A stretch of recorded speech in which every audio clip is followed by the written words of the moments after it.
dans cet magnifique endroit. Sébastien, qui était là tout à l'heure, a dit qu'on avait conçu cette journée un peu comme un journal, donc c'est un honneur d'ouvrir le journal sur les questions qui nous est chères, l'Indo-Pacifique. Parce que pour ceux d'entre vous qui sont abonnés ou qui lisent régulièrement Le Point, vous savez que ce n'est pas une région, une contrée lointaine pour nous.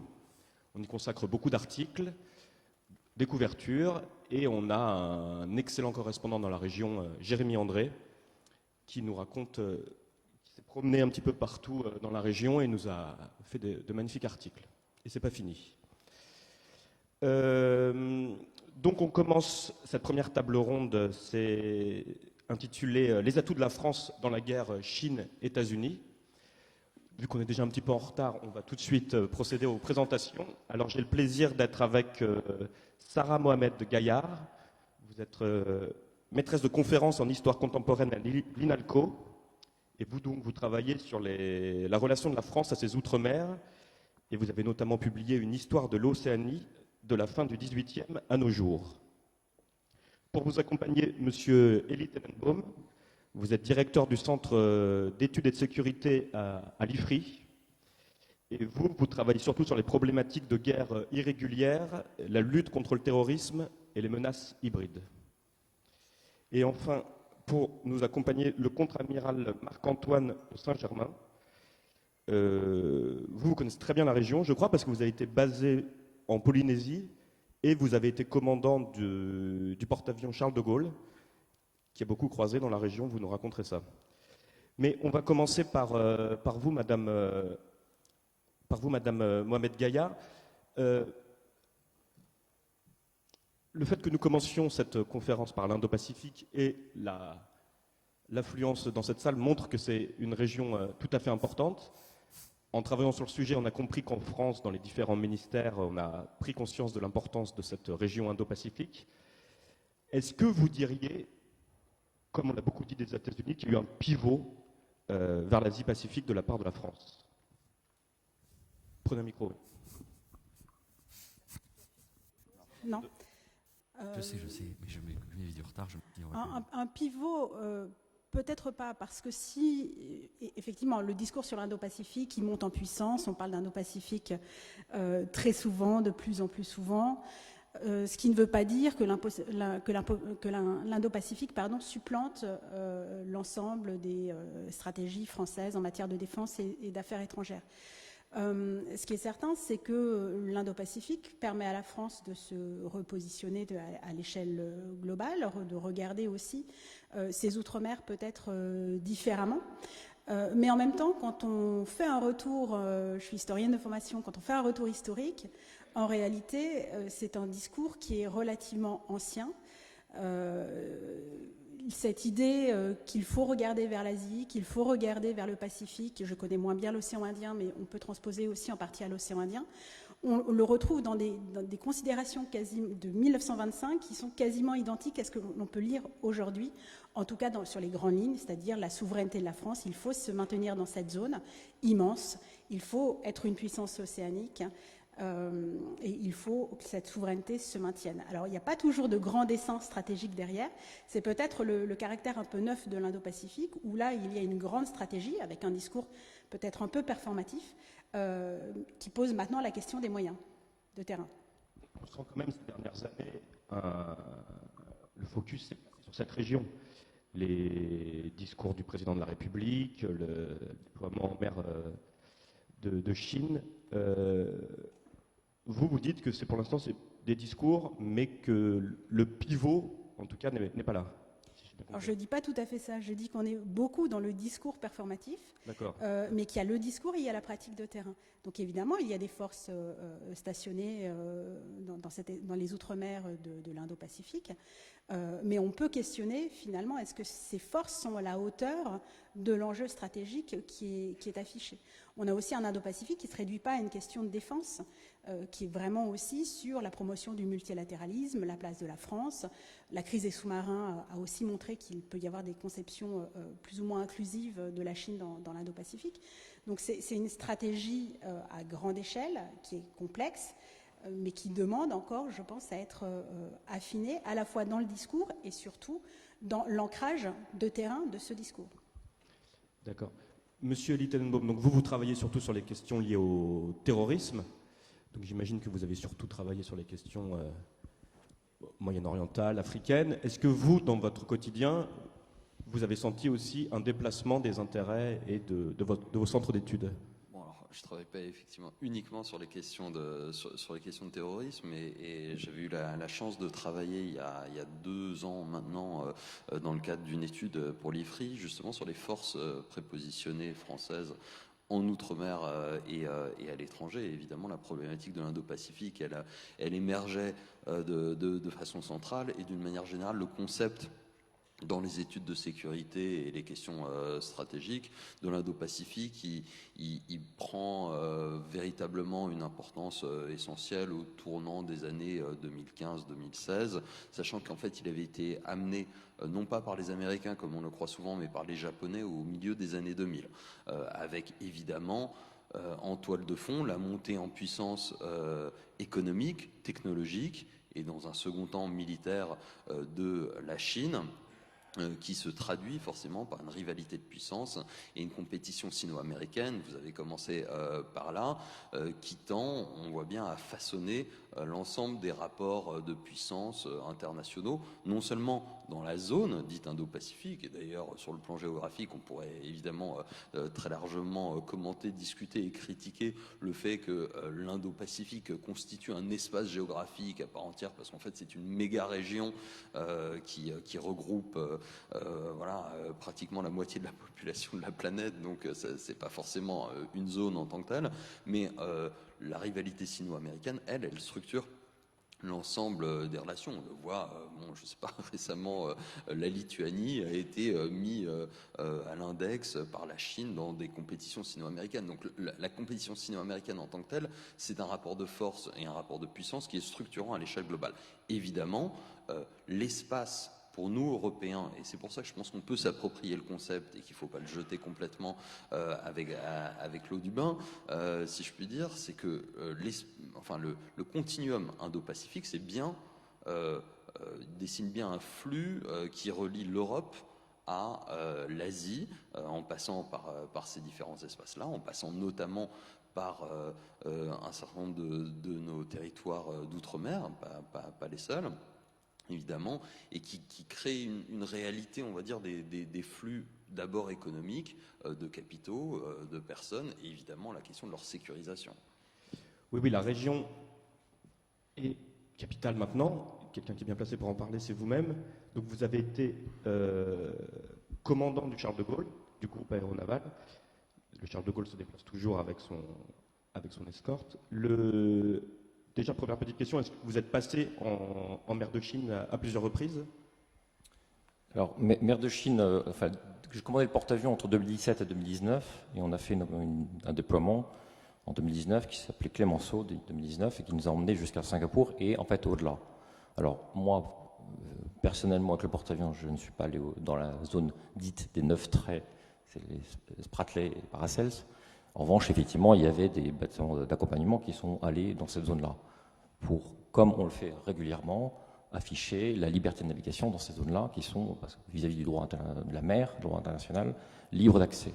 Donc il y a également tous les bâtiments basés en Polynésie, en Nouvelle-Calédonie, qui régulièrement passent dans cette zone-là. Je note aussi le déploiement d'un sous-marin, l'Émeraude, en 2021, pendant 7 mois, qui a permis aux sous-marins de passer dans cette zone-là. Donc nous avons régulièrement des opérations d'affichage de notre présence. Au-delà de l'affichage, pour revenir rapidement sur la question du pivot, je note que dès 2012, le ministre des Affaires étrangères, qui était à l'époque ministre de la Défense, allait au Shangri-La Dialogue au printemps 2012 pour afficher, et pas qu'afficher, mais affirmer la position française dans la zone, puisque c'est le grand forum de sécurité Shangri-La Dialogue. On y est retourné depuis récemment. Et en 2019, lorsque moi j'étais à Singapour, en halte opérationnelle à Singapour, la ministre des Armées était venue pour présenter au Shangri-La Dialogue la stratégie des armées dans l'Indo-Pacifique. Il y a donc un historique au moins d'une dizaine d'années qui montre qu'il y a une constance, une cohérence dans le discours. et qui s'est traduit par beaucoup de déploiements. Je vous en ai nommé certains, je nommerai aussi ceux de l'armée de l'air qui régulièrement, depuis au moins 2018, et 2018 il y a un gros déploiement de Rafale, de Pégase, qui a permis de passer dans un certain nombre de pays qui sont nos partenaires. Et donc, pour répondre concrètement, terminer de répondre à votre question, il me semble que la stratégie Indo-Pacifique, on parle des rapports Chine-États-Unis, la stratégie Indo-Pacifique française, elle est avant tout une stratégie de partenariat, parce qu'elle est présente, parce que c'est une nation de l'Indien, parce que c'est une nation du Pacifique, avec un certain nombre de pays majeurs, l'Inde, le Vietnam, l'Indonésie, Singapour, tous ces endroits où on passe régulièrement, la Malaisie, le Japon et l'Australie, avec effectivement un effet un peu dévastateur sur cette rupture de contrat. Mais fondamentalement, nos partenariats bilatéraux continuent à vivre et se développent. Donc c'est plus, et ça n'est pas uniquement sur le volet défense. Je tiens à le préciser parce que finalement le volet défense est un aspect parmi d'autres. Le développement économique est largement recherché par le biais de l'AFD. Donc on a beaucoup de choses et beaucoup de cordes à notre arc dans cette stratégie Indo-Pacifique. Et pour en revenir vraiment à la défense, vous êtes un militaire. À titre personnel, vous avez fait donc des exercices avec. Vous parlez d'alliés dans la région. Quels sont les bons alliés de la France? Avec quels partenaires vous avez vous-même fait des exercices dans la région? Alors, on a, lors de mon déploiement, donc en 2019, on a particulièrement collaboré avec les Australiens, les Japonais, les Américains, les Indiens. Voilà un peu les grands partenaires. Et le partenaire indien, je crois, est celui qui illustre mieux cette charnière entre l'Indien et le Pacifique. Hein. S'il y a bien un pays pivot dans cette zone, qui a deux flottes, l'une à l'est, l'une à l'ouest, tournées vers des enjeux qui ne sont pas de même nature, c'est bien l'Inde. Et nous avons, depuis des années, un exercice conjoint qui s'appelle Varuna, et qui était un exercice de coopération, avec une montée en gamme très claire de l'Inde comme nation maritime, un pays qui était historiquement tourné sur ces zones de souveraineté, donc ces 12 nautiques, et qui de plus en plus prend une place importante dans l'Indien et aussi dans la partie occidentale du Pacifique. Pour revenir un petit peu au territoire, déjà, est-ce que vous pouvez trancher un débat en faisant des recherches? La France donc, est forte de tous ces territoires dont le ministre a parlé en ouverture. On dit que la France a peut-être la zone économique exclusive la plus importante du monde, la plus vaste. D'autres disent que c'est les États-Unis. Est-ce que déjà vous le savez Alors non, je ne peux pas répondre de On ne façon... tranche pas. Non, il y a plusieurs lectures possibles. Je ne crois pas que ce soit forcément déterminant. Ce qui est déterminant, c'est que, en fait, par ses outre-mer, la France se revendique et est une puissance océanique, ce qui est évidemment un intérêt extrêmement fort dans une période de maritimisation de l'économie, mais aussi des enjeux stratégiques.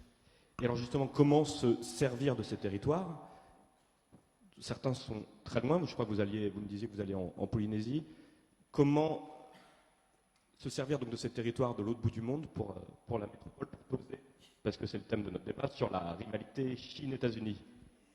Alors moi, je travaille sur le Pacifique, essentiellement la Nouvelle-Calédonie, la Polynésie française. Ce qui m'interpelle dans votre phrase, c'est l'utilisation du terme « se servir ». Je pense que là, il y a quand même une vraie question, un véritable enjeu sur l'utilisation géopolitique de ces territoires. Évidemment, on comprend bien que la France, parce qu'elle est historiquement et géographiquement présente dans les océans Indien et Pacifique, ça légitime sa place, son rôle dans l'Indo-Pacifique.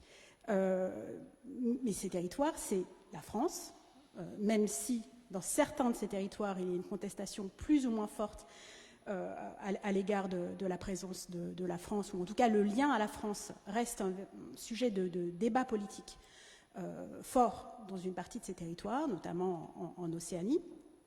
Il me semble qu'on se trompe si on a une vision qui est extrêmement utilitariste, d'en faire des porte-avions, d'en faire des outils, des pions. Je pense qu'on rate vraiment quelque chose dans l'appréhension des Outre-mer et dans l'intérêt de ces Outre-mer pour la France. Il y a sans doute une façon d'articuler l'Indo-Pacifique qui ne soit pas que par le haut, mais c'est une stratégie globale qui s'appuie sur des positions très locales. Et il y a sans doute, de mon point de vue en tout cas, un véritable intérêt à associer, à donner beaucoup plus de place à ces territoires, pas uniquement pour porter la voix de la France, pour porter l'Indo-Pacifique, mais pour co-construire cet Indo-Pacifique et pour avoir une place réelle, pas juste d'exécutant dans cet espace Indo-Pacifique. Il ne faut quand même pas oublier que voilà, il peut y avoir des revendications d'indépendance ou d'autonomie plus ou moins fortes. Il n'y a pas que la Nouvelle-Calédonie qui revendique un autre statut. Et donc, si on veut que ces territoires adhèrent et portent l'Indo-Pacifique, il faut aussi prendre en considération leurs propres intérêts locaux, leur propre agenda local. Et en Océanie, l'Indo-Pacifique fait beaucoup parler les États insulaires et les territoires de manière générale. Quand je parle d'États insulaires, je ne parle pas de la France, je parle bien des États océaniens, et qui regardent ça avec un peu de perplexité. C'est-à-dire que pour eux, ce n'est pas l'enjeu numéro un, c'est un enjeu important, mais il y a d'autres enjeux de leur quotidien, de leur agenda diplomatique, qui peuvent paraître plus forts. Donc je pense que la France, elle est dans ces régions, mais il faut veiller à ce que ces territoires ne soient pas uniquement des vitrines ou des outils qu'on instrumentalise, mais qu'ils jouent pleinement leur rôle à l'échelle régionale. Le rapprochement avec l'ASEAN, justement, s'inscrit dans cette démarche, selon vous? Oui, mais très honnêtement, la France, elle n'a pas besoin de ses outre-mer pour se rapprocher de l'ASEAN. C'est pas, il faut quand même se méfier de la façon dont on plaque outre-mer et Indo-Pacifique. Ce débat, cette journée, elle est extrêmement intéressante de lier les deux. Mais ça pose aussi réellement la question du regard que la France porte sur ses outre-mer et de la place que ces outre-mer peuvent jouer dans la politique étrangère et de défense de la France. Et je pense qu'il faut aussi se rappeler des distances, de la réalité des distances de l'Indo-Pacifique. Il y a autant de distances entre Nouméa et Singapour qu'entre Singapour et Abu Dhabi, par exemple. Abu Dhabi qui est un autre partenaire clé de la région avec laquelle la France a des accords de défense. Donc on est aussi sur des élongations considérables qui compliquent évidemment les déploiements. Mais pour revenir sur ce que disait Sarah Mohamed-Gaillard, je pense que on touche au cœur de notre problématique et de cette journée d'études que vous organisez sur Outre-mer et Indo-Pacifique, entre deux visions finalement qu'on a toujours beaucoup découplées, entre une vision des Outre-mer qui regardait dans un dialogue avec la métropole centré sur finalement le rapport de ces citoyens, de ces territoires avec une métropole toujours trop loin, avec des décalages sur le plan des questions sociales, de l'emploi, des problématiques de la valorisation intérieure de ces territoires, et une vision un petit peu géopolitique portée plus par les affaires étrangères qui regardait avant tout les espaces comme des espaces régionaux et pour lesquels finalement les outre-mer ne rentraient pas forcément en compte, ou alors uniquement effectivement comme des porte-avions. Et je pense que d'une certaine manière, et c'est sans doute très français de faire ça, ceux qui ont réussi à faire le lien historiquement entre ces deux, c'était les armées, parce que on a des armées déployées, alors elles sont en très faible nombre, malheureusement, au regard des enjeux considérables de l'espace, mais les forces de souveraineté déployées dans ces outre-mer regardent à la fois énormément sur les territoires, les valorisent, travaillent avec les outre-mer sur la formation professionnelle, avec le service militaire adapté, travaillent évidemment à la protection des populations avec des missions de service public, et en même temps rayonnent. Et c'est évidemment le cas que ce soit des forces armées de Polynésie, Nouvelle-Calédonie ou de la zone sud de l'océan Indien, sur toute la région, en essayant de les intégrer. Ce qui n'a pas toujours été le cas historiquement, parce qu'on avait, on le sait bien, des outre-mer qui regardaient d'abord vers la métropole avant de regarder vers leur environnement proche. Les choses sont en train d'évoluer, mais on a toujours quand même du mal à faire s'associer ces deux visions découplées. Et une belle stratégie indo-pacifique pour les outre-mer, ça serait justement cette capacité à relier les deux, à faire que les territoires s'approprient une stratégie française de l'Indo-Pacifique. Et alors une belle stratégie, ça serait aussi, selon Paris, une stratégie européenne. L'Europe s'est dotée d'une stratégie il y a quelques mois, à l'initiative de Paris. C'est ce qui se dit. Est-ce que vous sentez un vrai enthousiasme européen d'y aller, de se mêler des affaires de cette région, ou vraiment vous les sentez plutôt suivre la France pour pas faire défaut?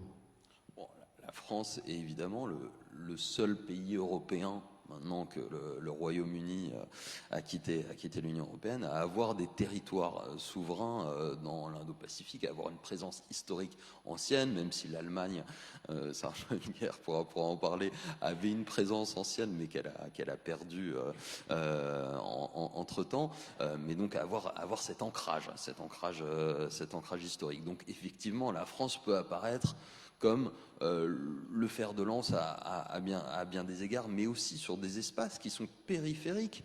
Le Pacifique Sud, en fait, quand on parle aux Européens de l'Indo-Pacifique, c'est un espace qui est périphérique pour eux. La zone sud de l'océan Indien, c'est un espace qui est périphérique pour eux. Eux, ceux qui regardent, encore une fois, c'est le flux de capitaux et de marchandises qui lie en gros les grands ports chinois à l'Europe et qui passe effectivement par la mer de Chine méridionale avec l'espace de sud-est asiatique et les grands détroits de l'océan Indien. Et là-dessus, j'ai envie de dire, la France, évidemment, par sa puissance, sa capacité de projection navale, elle est en tête, mais elle a des choses à apporter qui sont différentes de ce que l'Allemagne a apporté en tant que grande puissance industrielle, de ce que d'autres pays européens ont aussi le propre regard sur la zone. Et donc je pense que la stratégie indo-pacifique de l'Union européenne, qui a été annoncée avec un timing un peu compliqué la veille de l'annonce du traité AUKUS et de la rupture du contrat des sous-marins, c'est pour ça que ça a été un petit peu effacé, ne doit pas être vu uniquement comme un pion poussé par la France pour européaniser une stratégie indo-pacifique qui serait fondamentalement française. L'Europe en tant que telle a des choses à dire sur le droit international, sur le droit de la mer, sur les relations avec la Chine, sur l'équilibre des rapports de force, non pas seulement uniquement militaires, mais aussi économiques, culturels, juridique. Le terme de Chine comme rival systémique, par exemple, a été employé avant tout par les Européens, par le président du Conseil européen, avant d'être employé par la France. Donc, à mon avis, l'Europe, en tant qu'Europe, a quelque chose à dire sur cet espace, même si c'est pas forcément la même géographie que celle que la France a l'habitude d'avoir. Oui, donc on comprend bien cette stratégie européenne, mais effectivement, d'une certaine manière, le volet militaire reste dévolu à la France. Vous êtes bien passé pour en parler. Vous pensez qu'un jour, il y aura des bâtiments allemands, polonais, je ne sais pas, qui croiseront en mer de Chine? Je serais bien incapable de dire ce que feront les autres Européens, mais pour continuer sur ce que vous disiez, Élie, à l'instant, si les Européens n'ont pas conscience que Taïwan, comme grenier à semi-conducteurs du monde, est un enjeu pour toute l'économie européenne, à ce moment-là, effectivement, on a encore du travail.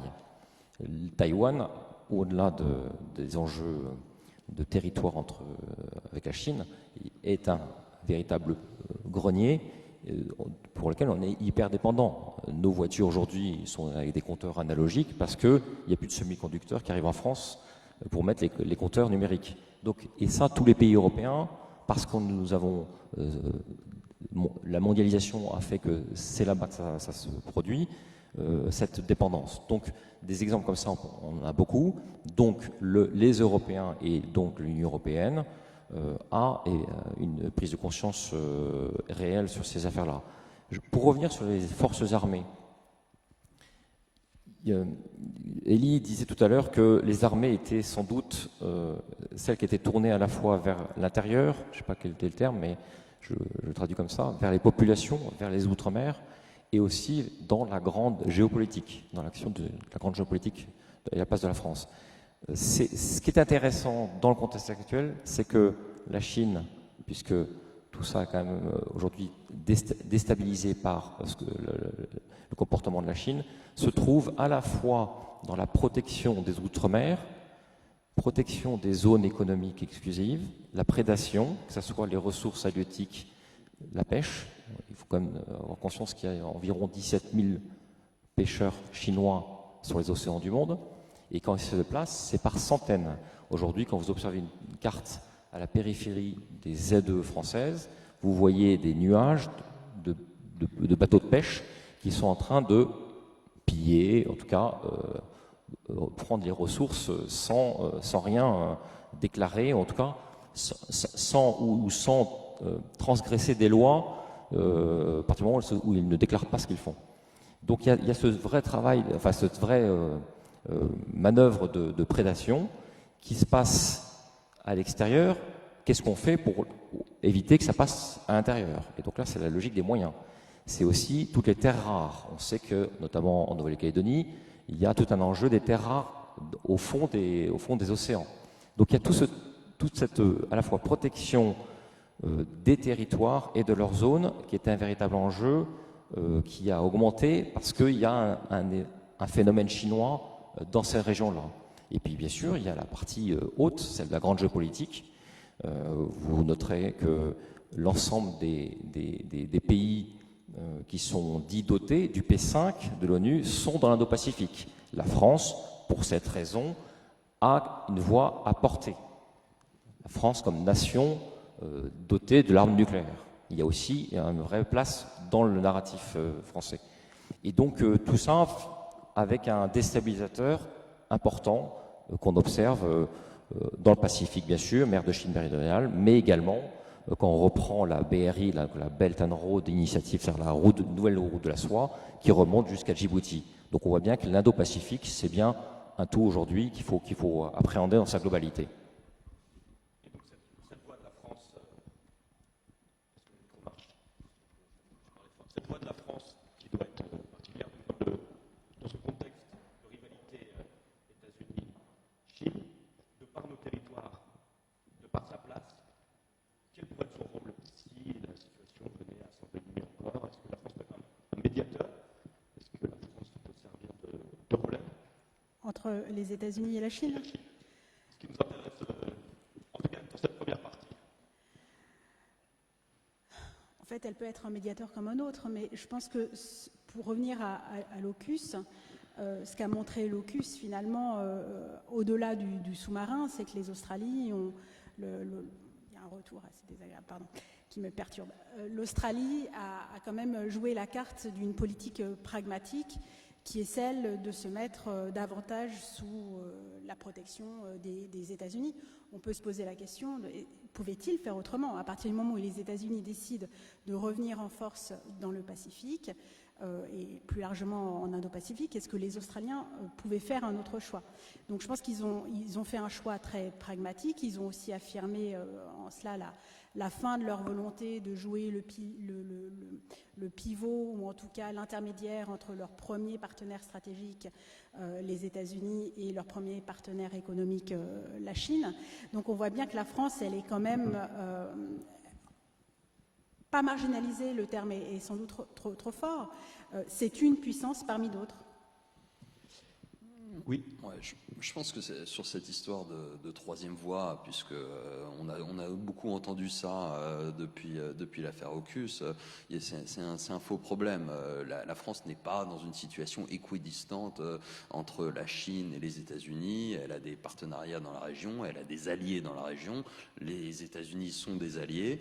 Avec lequel on a tout un tas d'accords de coopération, les Australiens aussi, même si évidemment la manière dont les choses se sont passées et les choix et derrière la rupture du contrat, je veux dire, c'est surtout la question dont effectivement la France a été mise à l'écart et de la négociation et du projet de partenariat qui alliait trois de nos alliés, nos partenaires stratégiques qui sont le Royaume-Uni, les États-Unis et l'Australie. Mais par-delà cette tension, la France a des relations extrêmement étroites avec tout un tas de pays. On parlait des pays cités par l'amiral, les pays du Quad, le Japon, l'Inde, l'Australie, les États-Unis. Tout ça, ce sont des pays avec lesquels on a des partenariats stratégiques. Et inversement, on a des désaccords qui sont clairs avec la Chine sur l'interprétation par la Chine de la convention de Montego Bay sur le droit de la mer, de la manière dont la Chine se comporte dans un certain nombre de zones où elle pratique la pêche, où elle soutient la pêche illégale, etc. Donc derrière, c'est pas tant une question d'équidistance ou de médiation. En revanche, ce qui est vrai, c'est que la France n'a pas la même approche que les Américains d'endiguement ou une approche confrontationnelle, et on le voit, mais l'amiral pourra en parler mieux que moi, dans la manière dont sont menées les opérations, par exemple, ou les actions, les transits en mer de Chine du Sud. On ne va pas rentrer dans les 12 nautiques de certains des îlots. On ne va pas chercher absolument à confronter les Chinois de la même manière parfois que les Américains. Donc il y a une French touch, si je pourrais dire, dans l'Indo-Pacifique, plus qu'une troisième voie française. Et cette French touch, elle peut être appréciée par un certain nombre d'États qui, eux, États insulaires ou États d'Asie du Sud-Est, qui ne peuvent pas se permettre d'avoir une approche confrontationnelle avec la Chine, tout simplement parce que c'est leur environnement, c'est leur biotope économique. Quand vous regardez que la Chine est aujourd'hui le principal partenaire économique de la majorité de ces États indo-pacifiques, le Belt and Road Initiative l'a montré également. Eh bien voilà, ça c'est aussi une carte à jouer pour la France. Acheter du matériel français aujourd'hui, ça n'a pas le même sens pour l'Indonésie ou pour la Malaisie qu'acheter du matériel américain, par exemple, dans le message que vous envoyez avec la Chine. Et c'est là où, on va dire, il y a une voie française qui est intéressante à cultiver, mais c'est pas une troisième voie équidistante entre la Chine et les États-Unis. Mais alors comment la qualifier justement cette French touch, cette voie française? On a compris que ça a été moins agressif que la méthode américaine, mais si vous deviez la qualifier brièvement, comment est-ce que vous diriez? Bon, ça a été mis en avant, à mon avis, les documents officiels de la France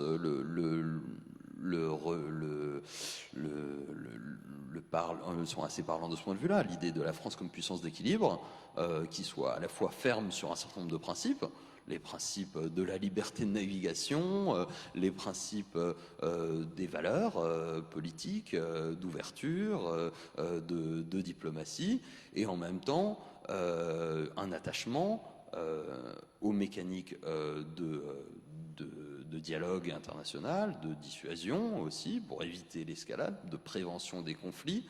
Donc je pense que voilà, c'est ça qui, mis ensemble, constitue aujourd'hui la posture française en Indo-Pacifique, avec cette spécificité, encore une fois, d'avoir une dimension souveraine qui la rend très différente des autres acteurs extérieurs à l'espace, parce qu'on y est aussi en tant que nation riveraine, et donc il y a ses propres citoyens qui y vivent. On a pratiquement 2 millions d'ultramarins qui vivent dans la zone, 2,5 millions de Français expatriés dans la zone. Ça aussi, c'est des choses à valoriser qui font qu'on n'a pas tout à fait la même position que l'Irlande ou la Suède sur l'Indo-Pacifique, et en même temps un attachement à un certain nombre de principes de droit international, de relations internationales, qui qualifient notre position en général sur la scène mondiale. Cette notion de puissance d'équilibre, vous l'approuvez aussi? Vous sentiez une puissance d'équilibre à la tête du porte-avions en passant dans la région? Je ne sais pas si j'étais équilibré comme commandant du porte-avions, mais je rejoins tout à fait ce qui m'a été dit. C'est pour avoir discuté avec un certain nombre d'autorités militaires de ces pays dont on parle, en particulier ceux du Quad. Il y a clairement un besoin de pouvoir parler avec d'autres sans rentrer de manière trop automatique dans un débat Chine contre États-Unis. Et donc, avoir des gens avec qui on peut parler de manière, ce que je disais tout à l'heure, beaucoup plus inclusive, et donc sur des sujets qui ne sont pas uniquement ceux de la sécurité de la zone, il y a une demande évidente de la part, au moins, de ceux que j'ai pu rencontrer lorsque je me suis déployé là-bas. Donc ça, c'est une réalité, et les Français, pour ça, continuent à être vus de manière différente. Je prendrai un exemple. Dans l'Indien, on en parle assez peu, mais il y a le golfe arabo-persique. Ça permet de revenir à la première question sur le pivot asiatique, bien pas théorisé, mais traduit par le président Obama en 2008 vers l'Asie, se traduit par une disparition, ou en tout cas une fuite des moyens navals dans le golfe arabo-persique. Donc ce pivot américain, il a bien eu lieu. Pour autant, dans le golfe arabo-persique, les Français, face à un pays dont on parle actuellement beaucoup, l'Iran, sont vus par les Iraniens comme un pays très différent, indépendamment des négociations du JCPOA. Pour l'avoir pratiqué, avoir navigué dans le golfe arabo-persique, vous n'êtes pas perçus de la même façon que les Américains. Donc il y a effectivement cette troisième voie qui est une réalité, qui n'est pas qu'un slogan. Comment ça se traduit concrètement? Vous n'êtes pas un navire américain à ce moment-là que vous croisez. L'agressivité n'est pas la même, le comportement du pays riverain n'est pas le même. Alors, je peux parler de l'Iran, quand on parle de nos partenaires qui sont l'Inde, bien sûr, c'est pas un comportement. En revanche, c'est un discours, c'est un dialogue, c'est une volonté de coopérer très différente. Donc, vous voyez bien qu'en fonction de si c'est plutôt quelqu'un qui est perçu comme potentiellement un ennemi ou au contraire un ami, dans les deux cas, on sent bien que la voix française est portée différemment. Et pour revenir d'un mot sur AUKUS, passer le choc, le traumatisme, est-ce que finalement ça ne perd pas d'une clarification qui est presque bienvenue de la région et du nouveau rôle de la France, qu'on essaye de définir un petit peu là tous ensemble? Est-ce que ce AUKUS ne permet pas à la France de enfin se projeter pleinement avec sa propre politique française et européenne? Je pense que ça ne reste pas une bonne nouvelle, parce qu'il y avait derrière un constructeur de sous-marins qui a une réelle crédibilité, qui construit nos propres sous-marins, qui avait un contrat qui signifiait beaucoup pour ce partenariat avec les Australiens. Donc, et par ailleurs, on faisait beaucoup d'autres choses déjà dans l'Indo-Pacifique sans ce contrat de sous-marin. Ce qui est intéressant peut-être en termes de clarification, c'est surtout l'Australie. Et je crois que tout ça vient d'une Australie, de sa population, de son gouvernement, qui percevait les tensions chinoises et la pression chinoise comme de plus en plus insupportables. Et il ne nous a pas échappé que tout ça vient à partir d'un contrat de sous-marins. Sous-marins initiaux, enfin français, étaient des sous-marins à propulsion dite classique. Et là, ils ont décidé de basculer dans un sous-marin nucléaire. Pour un pays qui, historiquement, a quand même quelques difficultés avec le nucléaire. Donc on voit bien qu'avant d'aller parler de la fragilisation de la France éventuelle, ce que je ne crois pas du tout, même si ça a un impact sur notre liaison, notre lien avec l'Australie, c'est surtout ce que ça dit de l'Australie dans sa situation aujourd'hui, dans ce qu'elle perçoit de les pressions chinoises. Et derrière, bien sûr, avec une redynamisation des liens historiques avec des Five Eyes, des Américains, et donc les Américains qui cherchent plus que jamais à pouvoir sans doute à terme bénéficier de l'Australie comme point d'appui pour pouvoir endiguer la mainmise chinoise dans cette partie du Pacifique. Pour parler un petit peu de la Nouvelle-Calédonie, vous pouvez me dire comment vous avez déjà perçu la campagne du référendum et le résultat, et quelle relation, quel futur? Qu'est-ce que vous connaissez bien la région? D'abord la campagne et le résultat, comment ça a été perçu? Comment ça a été perçu? Comment la campagne et le résultat, comment vous, experte de la région, avez perçu cette campagne et ce résultat? Alors moi j'ai été quand même très étonnée de la place extrêmement forte faite à la géopolitique dans le débat sur la Nouvelle-Calédonie. Beaucoup de géopolitique, je suis... Non, mais je parle dans le traitement médiatique, c'est-à-dire qu'il y a quand même eu beaucoup d'articles traitant du poids géopolitique de la Nouvelle-Calédonie. On ne peut pas l'enlever, c'est un fait. Elle est placée proche de l'Australie, dans une zone de plus en plus convoitée. Mais j'étais assez finalement étonnée que parfois ces articles très géopolitiques prenaient le pas sur la question locale de le rapport à la France, de la revendication d'indépendance kanak.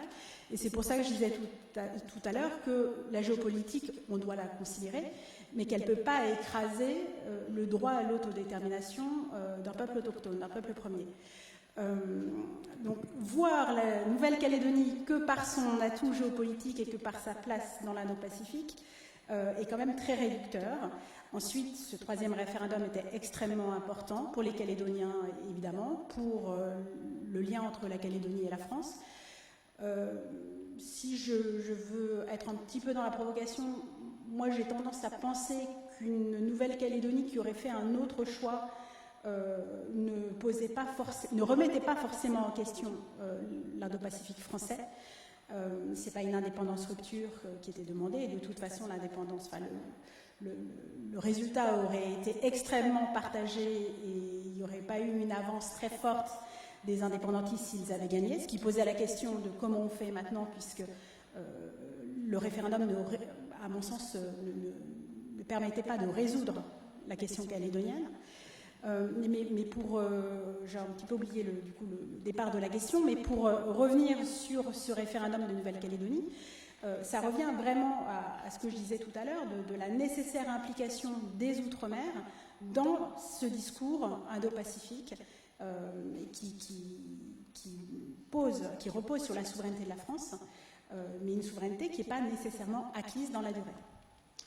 Un référendum qui ne règle rien aussi, ce serait votre position? Surtout un référendum qui laisse un goût d'inachevé, vu les conditions dans lesquelles il s'est malheureusement passé, avec des consignes de vote du côté des indépendantistes du boycott qui forcément ont teinté les résultats, et on ne peut pas considérer que le troisième référendum est un choix en tant que tel.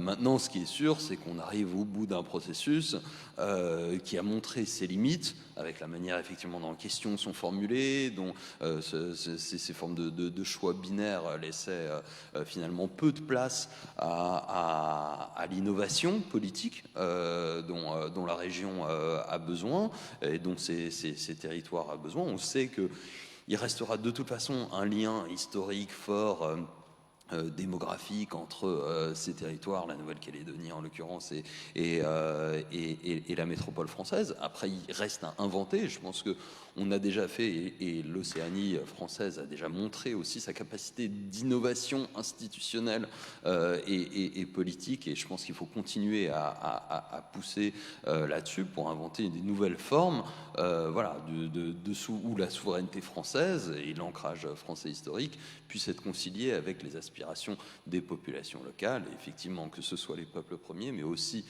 les populations arrivées plus récemment. Elles peuvent être issues de métropoles ou d'ailleurs aussi, parce qu'il y a des communautés extrêmement diversifiées en Nouvelle-Calédonie, et d'une manière générale, arriver à donner la place qui leur revient à ces différentes communautés, tout en valorisant et en protégeant évidemment les espaces, avec une responsabilité française de la métropole, aussi bien sur les populations, sur les territoires, que sur la zone économique exclusive, qui sont des réserves pour la biodiversité sous-marine qui sont incroyables, avec tout un enjeu de protection et de valorisation de cet espace qui nous oblige, si je puis dire. Et là, il faut aussi que la France, dans son ensemble, en tant que nation, soit à la hauteur des enjeux qui sont sous-tendus par cette image de la France, première ou deuxième puissance océanique au monde, et 11 millions de kilomètres carrés de ZEE, qui font que derrière, il faut aussi qu'on soit capable d'être à la hauteur de ces enjeux. Et pour l'instant, c'est vrai qu'on a un héritage, que ce soit dans le Pacifique, dans l'océan Indien ou sur les Outre-mer en général, qui est souvent perçu comme ça, comme un héritage, un petit peu comme un boulet. Ah bah oui, les Outre-mer, il faut les aider. Mais finalement, est-ce que ça vaut bien? Alors que ça pourrait être évidemment... pas boulet, mais... Voilà. Non, mais c'est malheureusement souvent comme ça qu'ils ont été introduits dans le débat national métropolitain. Et on voit bien la manière... Alors, je cible pas du tout le point, mais dont souvent les médias peuvent placer le débat, ou au contraire... on pourrait retourner complètement la question, l'inverser, placer effectivement ces territoires vers quelque chose de plus positif, mais aussi avec les moyens qui leur reviennent.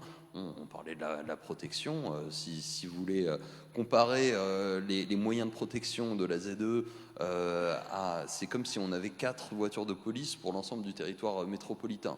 En termes de patrouilleurs outre-mer aujourd'hui, qui sont aujourd'hui d'ailleurs en train de remonter en puissance, mais lentement. Donc il y a un moment aussi où il faut se donner les moyens de valoriser ces espaces.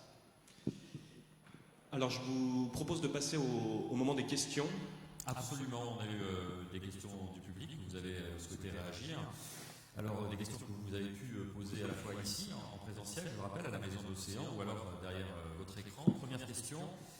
À vérifier d'ailleurs cette question. Peut-on considérer que les 2 sous-marins nucléaires français vendus à l'Inde confèrent à notre pays un avantage, une mission particulière dans l'océan Indien? Qui peut répondre? Est-ce que c'est...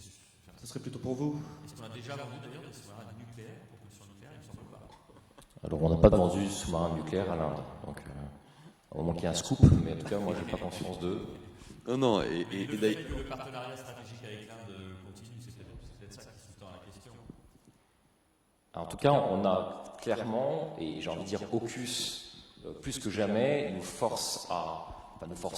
nous permet de plus que jamais consacrer de l'énergie à ce partenariat avec l'Inde, qui est encore une fois très ancien. Ce que je disais tout à l'heure, nous coopérons, alors moi je parle sur la partie que je connais, qui est la partie marine, depuis très longtemps avec l'Inde, et avec une Inde qui, pour tout ce qu'on a évoqué tout à l'heure, à la fois est un voisin de la Chine, ne peut pas se permettre de se mettre à dos la Chine, mais tout en voulant prendre sa place dans l'Indien et une partie du Pacifique, est clairement un pays sur lequel avec lequel nous collaborons de plus en plus. Si vous suivez un petit peu les réseaux spécialisés, vous noterez que, notamment sur le prospect Rafale, et notamment le Rafale potentiellement embarqué sur les nouveaux porte-aéronefs, porte-avions indiens, il y a potentiellement une coopération qui pourrait se développer. Donc, plus que jamais, on est en train de poursuivre cette coopération encore une fois ancienne. Alors, on reste toujours sur ces histoires de sous-marins qui visiblement ont marqué pas mal de monde en France. Pourquoi la France, qui a été, je cite, humiliée dans l'affaire des sous-marins, n'a-t-elle pas eu de réaction et d'action à la hauteur de cet affront? Nous donnons l'impression d'avoir courbé les Chines. Alors vous pensez que la France a été à la hauteur? La réaction française a été à la hauteur? En tout cas, la réaction française a été vive, puisqu'il y a quand même eu un rappel d'ambassadeur, ce qui n'avait jamais été fait sur les dernières années. Et je pense que ce soit les Américains, les Britanniques ou les Australiens ont bien pris en compte. Et c'est pas passé, la réaction française n'est pas passée inaperçue. Il y a eu des échanges directs entre le président Macron et le président Biden. Enfin, on ne peut pas dire que les choses aient été soient passées comme une lettre à la poste. Il faut distinguer deux choses. Il y a la dimension commerciale et industrielle. Il y a une rupture de contrat qui a été faite d'ailleurs de façon légale, puisqu'il y a des clauses de rupture de contrat comme dans tous les contrats, et l'Australie va payer des indemnités de rupture de contrat, et ça va lui coûter cher, ce qui pose d'ailleurs des vraies questions pour le gouvernement australien et qui est mis parfois en difficulté par sa propre position, par le coût de cette hésitation, le coût du caprice, si je puis dire.